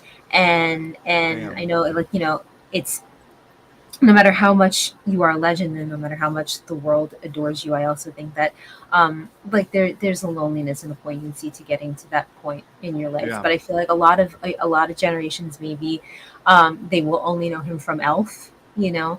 But he, like, I urge you, if you don't know his career, there is his two shows, Bob Newhart Show and Newhart. They play on the Catchy channel, I believe, like from 4 to 5 p.m. almost every day, and more than likely next weekend, because he has passed away, they will show a marathon of every episode of the show. You know, it's if you like, if it's the Facebook group is fans of the show Newhart. It's mostly populated by very, very elderly people and my cousin and myself, but a lot of the actors are there. And also, I guess this is a good moment to say I had because one of my friends who was on the Newhart Show is also in this terrible 80s film called Joysticks, which I really, really, really want to do a Bombad Gaming episode about, because it's batshit insane. Yes. But yeah, this is like it's a bigger loss than I think probably most people here might realize. But yeah, may the force be with you, Bob, always. There's a bit of canon here that I like too. Look at Bob Newhart. He is portraying old Obi-Wan, but with young Obi-Wan's lightsaber. That's badass. Yeah. I like that. Big Bang Theory. They're paying attention. I like this. Yeah. Rest in peace, Bob, man. I mean, honestly, a long, happy life, I hope. You know, I mean, the man was 94, right? Yep. Wow. Beautiful. And made a lot of people laugh along the way, too. That's all you could hope for. That's what that's what the point of comedy is. We're all comedians here. We all think we're funny, and I'm glad Bob Newhart played a little bit into our psyche there. But we should get some plugs in because this is the last one. I haven't really talked to Jerry about this. I'm going to be out of the country in 2 weeks, so we might have to take. Where are you going? Katie's family's taking us to Cosmo because we never had an actual what do they call a honeymoon? Never had a technical honeymoon. So Scotty is actually trying to do a 80 days around the world type of thing, in a hot air balloon. Yes, but it's a great time to leave the country, Scotty. It's giving me filling up Joe. So we'll see if Scotty comes back. He's gonna come. He'll come back. He'll come on my back. I will make sure of it. So nothing to plug as of right now. Thank you to everyone that was a part of this series. The Bombacolyte was an absolute blast to put together and do. And we've had a lot of friends come on the show, from Reagan all the way to Adam and Joe being in between. And we've been very lucky to have some friends come and hang out with us. And I have nothing to plug other than that. Watch midichlorian's video essay. That would be helpful to most people right now who are media illiterate. Joe, you want to plug what you got going on? Because I know what you got going on. Hold on. I have so many things going on, you guys. But no, I'm at Joe Organa on all social media. I'm live on Twitch multiple times a week, so make sure to follow me there if you want to watch me and hang out with me more on gaming. And I have merch. Feel free to buy my merch or not. It's up to you. If you want to look cool, then buy it. If you don't, then you want to look like a real lame loser, then don't buy it. That's fine. And I respect that choice for you. It's never a choice I would make because I like being hot, sexy, and cool. But other people have other things going on, and that's your prerogative. That's right. That's right. We all have our own vibe. If your vibe is lame, then don't buy it. But I love you. Honestly, those sweatpants look immaculate. They look like they're probably like very comfortable, and so I'm gonna have to get some of those. I love Jo. The white ones love Jo. The white one just shows your package the best. Is that why you chose that color? Absolutely, I did. Yes. You were not allowed to wear underwear with those. And other than that, that's all I have really going on. I love you guys. I'll be here again someday, I'm sure, as soon as Scotty finds interest in me again. Lets me out of the cage. But thank you guys so much for having me for the past several weeks. It's been the best 8 weeks of my life. I love you, dude. It's been so meaningful to me because so much of the Star Wars community wants to use my follower account on Twitter, but not actually acknowledge me by actually following me or interacting with me at all. So it really does mean a lot that everyone on Bombadcast has always been so kind to me, and everyone who is friends with Bombadcast is also very supportive of me. So when you guys asked me for a list of people who I wanted to bring on, I gave you a list of people who genuinely have been kind and acknowledged me. Shout out to everyone who's been on, and everyone who hosts the show, and everyone who is always nice to me. I love you guys. And the people who follow me but aren't kind to me and don't really actually have any interest in me other than my follower account, I hope you have the best day ever. I love you, Joe. In wishing you just totally did the Yoda side eye as you said that. And you know what I mean. And look, our another reoccurring guest host, wonderful Reagan. Reagan, tell us when we could find you. I've got your Twitter pulled up right here. So okay, so I am Regaba on Twitter. Ignore that picture because I think that is Wikipedia unfollowed me because they think I'm a sex bot. That's not the reason. That's not the reason. Serving. Just saying. They're Zionists. Don't ever feel guilty about being hot. Don't ever feel guilty about being hot and sexy and cool. I am Newt Raygun on TikTok. I'd love it if you guys are on TikTok to come and follow me because I could definitely use a boost there. Absolutely. I am Oysters on the Half Shirt on Instagram just to make it as confusing as possible. And next month, I probably should not plug this yet because it's the T's aren't crossed and the I's aren't dotted quite yet. I'm going to be a hostess of the Alamo Draft House movie parties. If you happen to be in the New York City metro area, that's awesome. and you ever want to come to a movie party, I will be there as your host. And if you're my friend, you can probably be my plus one. But yeah, and I do have. So I have a voice work gig that I can't quite talk about. I auditioned for it last month. We're gonna probably start recording in October. It's going to drop probably December. I'm really excited. I haven't done voice work in a long time, so I do have that, but I can't plug it yet. But as soon as I can, I will make sure that I tell you guys. And I'm on Epic Confrontations. I don't know. I'm constantly recording it, and I never know when it's on. Eli can tell you, he's in the chat. But I love you guys truly.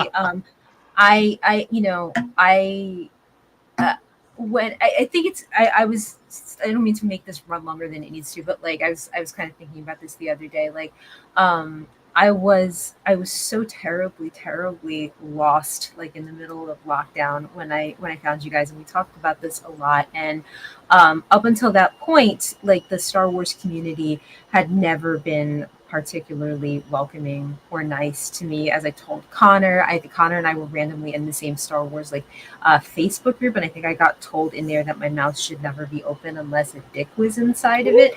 So it wasn't really a pleasant place to be, and I always felt very stupid because like my opinions were not as versed as some Star Wars people, and they're still not. A lot of them are still very visceral, but you never make me feel dumb. You always take my opinion very seriously, no matter how off the wall it is. And you're very gentle to my neurodivergence, and you treat me with a lot of love and respect, and I love and respect you too. So that's why we love you. We're here. If I can't, Reagan, you were one of the most eloquent people I've ever met in my entire life, and so fuck whoever puts you down. You listen, but that's the thing is you've got the you listen. You've got the like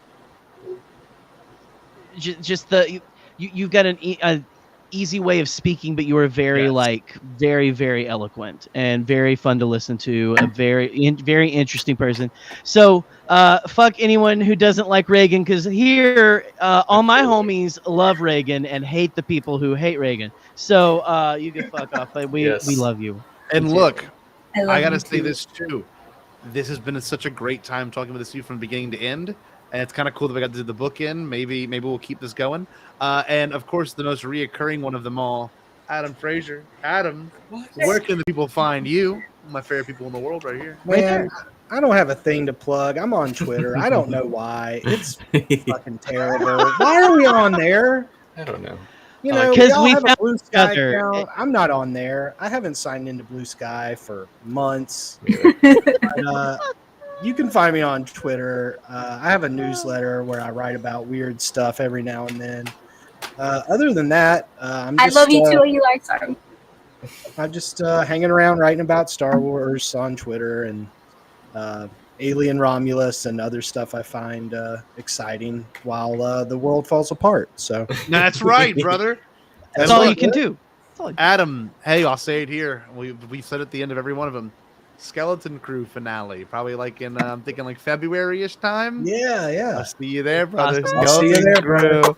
All that being said, since Adam is, of course, the last guest, had not had a chance to say this. By all means, Adam, you know. Well, hold on. I will be contractually flogged by Michael McCoy if I do not say the Ionized Bastards finale is coming in the next couple of weeks. Probably, it's coming. It is coming, and it is going to come hard. Yeah, it's a solid plug. So Lucasfilm Story Group, hire Michael McCoy. Hire Michael McCoy. He's a better writer than half of what you get. Yes. Michael truly needs to write an canon Star Wars book because the man so the man talented, is it's just absolutely talented. Absolutely, it's fucking disgusting. Yeah. And he has put us through the ringer this season. And as his tagline says, "You'll never know what hit you." We're about to find out who hit us. So, it's a good crew. It's a good crew. So follow Ionized Bastards, y'all. Nothing but Go legends. on All Remaining Systems YouTube channel and check out Michael's short stories while you're there. Because like Reagan said, he is a fucking badass at writing. He needs to write an actual fucking canon Star Wars novel. Swagman, make it happen. There you go. That's right. Anyway, my wife just said wrap it up. I haven't seen her in 2 weeks. Adam, what should the good people do? Stay bombad. Oh my hell yeah. There it is. I'm just hard. like Darth Plagueis. God. Beautiful. Did you say impossible? Pasquale? Only kidding, Jackie. I've changed my tune because I finally thought of a possible dream that we can all share. What is it? Pasquale? It's a dream about a world when nobody is poor or sick or hungry. Oh, now that's a dream we can make come true. I'm gonna make a change for once in my life.